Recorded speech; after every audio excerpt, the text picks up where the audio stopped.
Now let's take note of a significant anniversary. It certainly is significant to the restaurant industry in this area and maybe everywhere. And Mark Murphy joins us to talk about that. Mark is the editor of the Providence Business News. Cover story in the current edition of the paper is about essentially the 20-year anniversary of Gracie's restaurant in Providence. Quite an operation and quite a lesson, I guess, in how to run a successful restaurant over time, because many don't last that long. Well, one key is start early. So she was 26 when, and the opportunity really, as she says, it dropped in her lap. Is the original location of Gracie's on Federal Hill. The general manager of the restaurant there said, "We're moving. You interested?" She said, "Well, okay." And it's really kind of, her story is really a story of entrepreneurship, because she not only has Gracie's, she has Ellie's Bakery, which is over on Washington Street near City Hall, and she started a cafe, Ellie's, in another part of downtown.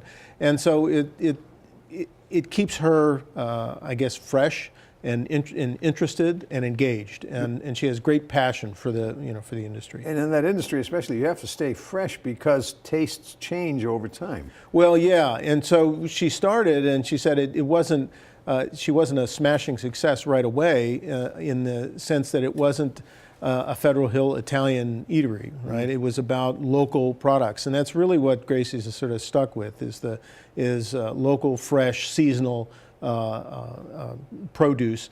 She said she used to go to farmers herself, and now a whole lot of farmers come in and deliver right to her, as well as other restaurants. I mean, that's really become a movement, is direct from the farm. Well, what you're saying, what the article is saying, is she was the farm to table before they even called it farm to table. Right, right. She was a trendsetter in that score.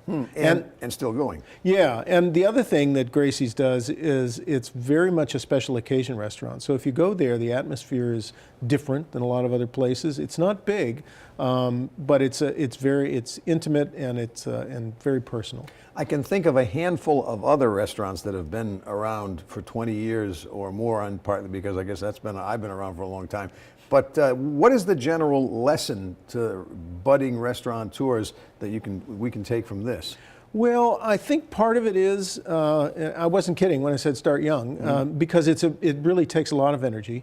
I think that from her is she's kept it fresh, partially because she's kept it fresh. I mean, the way that she approaches what's on the menu. She likes getting into the kitchen, but she also likes the administrative things, probably not as much as getting into the kitchen.